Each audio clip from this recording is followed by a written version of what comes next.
Peace, peace, y'all. It's your girl, Margaret A. Myers, tuning in with you all for another A.M Devotional. I've been off track this week, y'all. I ain't been doing them every day. Not for y'all and not even for myself. I got to get back to it.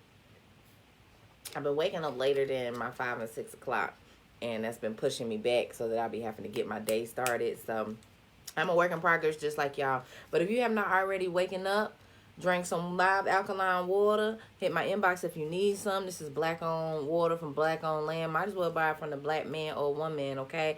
We ship all over the United States and the world, Craig. And we also do delivery all throughout North Carolina. And there are multiple spaces that you could pick up this hydracious alkaline spring water from indigenous land. But yeah, if you haven't waken up, drank, stretch, pray, meditated, gone over your goals or affirmations, make sure you take some time to do that today because you matter. Self-care, self-love. Let's get into it. Today is Thursday, January 27th, 2022. We're reading now the devotionals from Ayanna Van Zant, Acts of Faith, and Until Today. And let's hop right into it. So, January the 27th, what you got in store for us, devotional? What you got to say? Starts off with a quote by Malifi Asante that says, "There are two things over which you have complete dominion, authority, and control. Your mind and your mouth." Ooh. Let's talk about it. Your mind is an instrument, a precious gift to be valued and cared for. You are not always in control of what goes into your mind, but only you can determine what stays there. If you allow negativity to pervade in your mind, you will produce that negativity with your mouth. Your mouth is the mechanism that reveals how well you care for your mind. The conditions in your life stem from the most dominant thoughts of which you speak. Nothing has a hold on your mind that you cannot break free of. Since your mind will respond to what is said to you, speak to the conditions in your life. When they are wanted, give thanks. When they are unwanted, demand they change. And then the affirmation is, "I am in control of my mind and my mouth." Ooh. Reflection. How's the climate in your mind? Is it balmy and bright or stormy and dark? Empower yourself by creating the weather report you want to see. I love this. It's very simple and straight to the point, but the message is so loud. Guard your mind and your mouth, because what goes in your mind is going to come out your mouth. If you're thinking negativity, you're going to see negativity, you're going to feel negativity, you're going to be negative. If you think positive thoughts, you expect positive things to happen, you're going to speak life, you're going to speak abundance, and you're going to draw those things to you. And I've been that person. The type of people I grew up with, the type of mother I had, Lord bless her soul, she means well. She's an amazing woman. But that negativity and that just complaining and that nagging, child,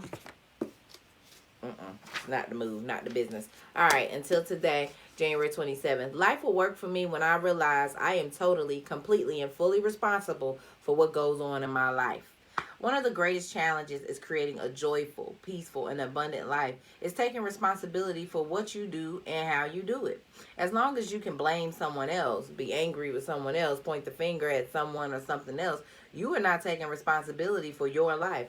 Sure, things happen. It is absolutely true that there are situations, circumstances, social constructs, and common elements that can and do affect you. It is your responsibility, however, to determine how and how long they affect you. It is easy to find reasons not to be responsible. In fact, many of us are not aware of how we do it or that we do it at all. Not taking responsibility for your life means blaming, finding causes, excuses, and reasons for what is going on in your life as if they had nothing to do with you. Not taking responsibility means crying or complaining about the good that is not happening while making very few efforts to determine that it will happen. Not taking responsibility means asking someone to do for you the things you must do for yourself and being angry when they don't do it. It cannot be said loud enough or enough times. Your life is your responsibility. Think of it this way. If you cannot be responsible for your life, how can you expect to be responsible for the good things you want to receive? Until today, you may have held others responsible or blamed external situations and circumstances for the condition of your life. Just for today, be devoted to surveying your life. Identify the areas that are dysfunctional, challenged, or simply not as you would have them. have them be. Make a list of all the things you can do to create the needed change. Make a plan to execute the things that you have put on the list. Today, I am devoted to taking full responsibility for everything that is going on in my life. Well, I share. All right. And last but not least, we've been reading out of The Science of Being Great by Wallace D. Wattles. We're almost at the end. We are in chapter 16 for some further explanations.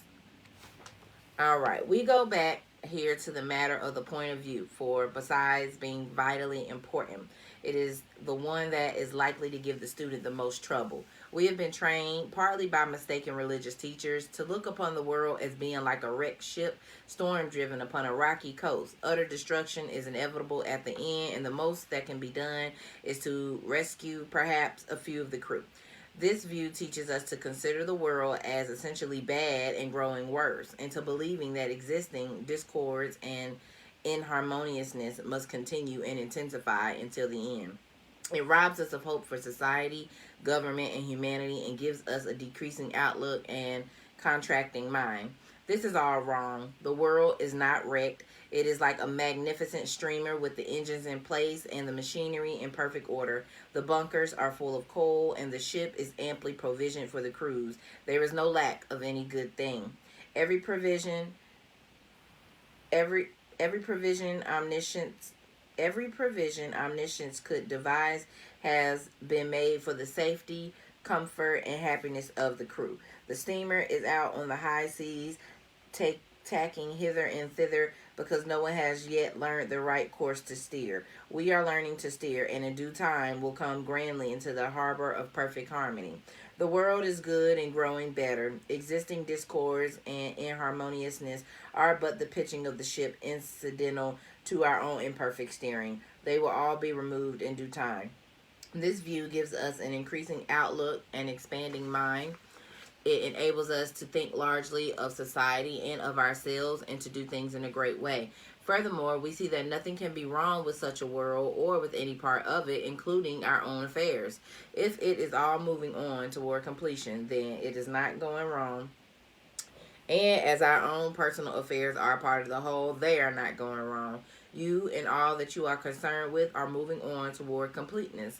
Nothing can check this forward movement but yourself, and you can only check it by assuming a mental attitude that is at cross purposes with the mind of God. You have nothing to keep right but yourself. If you keep yourself right, nothing can possibly go wrong with you, and you can have nothing to fear. No business or other disaster can come upon you if your personal attitude is right, for you are a part of that which is increasing and advancing, and you must increase and advance with it.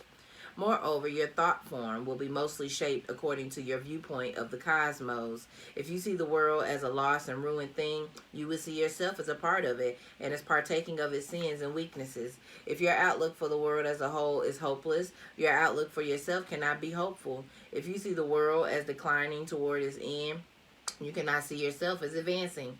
Unless you think well of all the works of God, you cannot really think well of yourself. And unless you think well of yourself, you can never become great.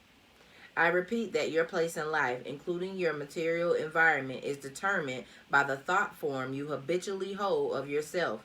When you make a thought form of yourself, you can hardly fail to form in your mind a corresponding environment. If you think of yourself as incapable, inefficient person, you would think of yourself with poor or cheap surroundings. Unless you think well of yourself, you will be sure to picture yourself in a more or less poverty-stricken environment. These thoughts, habitually held, become invisible forms in the surrounding mind stuff and are with you continually. In due time, by the regular action of the eternal creative energy, the invisible thought forms are produced in material stuff, and you are surrounded by your own thoughts made into material things.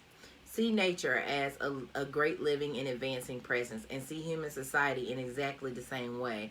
It is all one, coming from one source, and it is all good. You yourself are made of the same stuff as God. All the constituents of God are parts of you. Every power that God has in this constituent of man, you can move forward as you see God doing. You have within yourself the source of every power. Ashe. And y'all have a good day.